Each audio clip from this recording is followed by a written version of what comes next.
महाराष्ट्र और मध्य प्रदेश के कुछ इलाकों में कोरोना के बढ़ते मामलों ने एक बार फिर से अर्थव्यवस्था की चिंता बढ़ा दी है। किसी शहर में नाइट कर्फ्यू लगा दिया गया तो कहीं कुछ वक्त के लिए लॉकडाउन का ऐलान कर दिया गया है।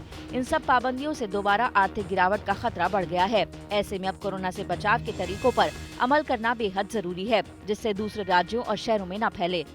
कर्नाटक ने तो महाराष्ट्र और केरल से आने वालों के लिए कोरोना नेगेटिव रिपोर्ट का होना अनिवार्य कर दिया है। कोरोना के इस नए स्ट्रेन के खतरे से एम्स डायरेक्टर ने चेतावनी जारी की है। जानकारों का मानना है कि इसकी रफ्तार बढ़ने से पहले इसे काबू करना बेहद जरूरी है। ये बहुत जरूरी है कि हमें पता नहीं ये वही नई स्ट्रेन हो सकती है कोरोना के जो फिर से संक्रमण कर रही है। अब बहुत ज़रूरत है कि हम पूरी तरह जागरूक हो जाएं और जैसे हम पहले भी कोरोना के समय जिस तरीके से हमने प्रोटेक्शन और प्रोफिलैक्सिस अपनाया था वो पुनः अपनाना पड़ेगा। यह इसका मतलब दो गज दूरी, मास्क है जरूरी, ये जरूर अपनाएं और साथ में भीड़ भड़ाकू जगहों को आप अवॉइड करें।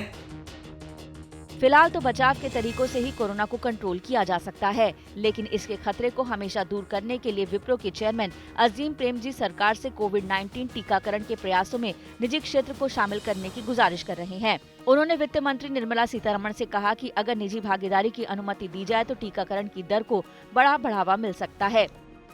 उन्होंने कहा कि सीरम इंस्टीट्यूट से करीब 300 रुपए प्रति वैक्सीन के हिसाब से कोरोना का टीका मिलेगा। इसे लगाने वाले अस्पताल को प्रति वैक्सीन 100 रुपए देने पड़े तो प्रति वैक्सीन का कुल खर्च 400 रुपए के करीब होगा। भारत में बहुत बड़ी संख्या में लोगों को टीका लगवाना है। ऐसे में सरकार अगर निजी क्षेत्र को इसमें शामिल करे तो 60 दिनों में 50 करोड़ लोगों को टीका लग सकता है। वहीं भारत सरकार जुलाई अगस्त तक 30 करोड़ टीकाकरण का लक्ष्य लेकर चल रही है, जो मौजूदा रफ्तार को देखते हुए हासिल करना नामुमकिन सा लग रहा है।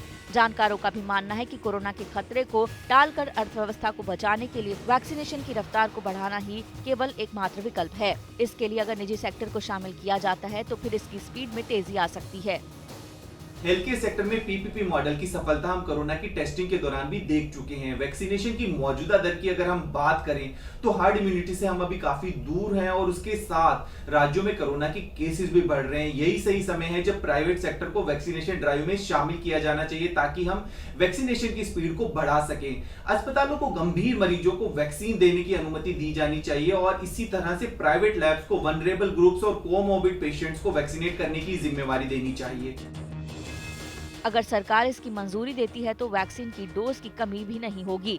सीरम इंस्टीट्यूट ऑफ इंडिया के सीईओ अदार पूनावाला ने इसका भरोसा दिया है। उन्होंने दूसरे देशों को धैर्य रखने की सलाह देते हुए कहा कि कोविड-19 वैक्सीन कोविशील्ड के मामले में पहले भारत की जरूरतों को प्राथमिकता दी जाएगी। ऐसे में कोरोना को फैलने से रोकने के लिए वैक्सीनेशन का दायरा बढ़ाने की जरूरत है। हेल्थ केयर और फ्रंटलाइन वर्कर्स के बाद अगले महीने से 50 साल से उम्र के ज्यादा के नागरिकों को वैक्सीन लगाई जाएगी। ऐसे में जितनी जल्दी हर किसी तक इसकी पहुंच हो तो फिर कोरोना से जान और जहान दोनों को बचाया जा सकेगा।